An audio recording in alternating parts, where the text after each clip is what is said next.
You are looking at Julian's pronunciation guide, where we look at how to pronounce better some of the most mispronounced words in the world, like this other curious word. But how do you say what you're looking for today? Let's learn once and for all how to pronounce this word, this name, correctly, the name of this type of musician. If you want to learn more names from music, vocabulary that is confusing, stay tuned. I've got more videos for you. You'll want to listen to percussionist. It comes from the word percussion or percussions. Those are kind of drum instruments, percussions, percussion.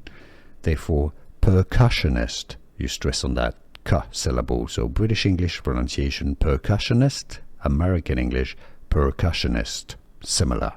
And now you know. Here are more videos on how to pronounce more confusing words and names too many mispronounced. Like this video if you found it useful. I appreciate your support. I'll see you soon and thanks for watching.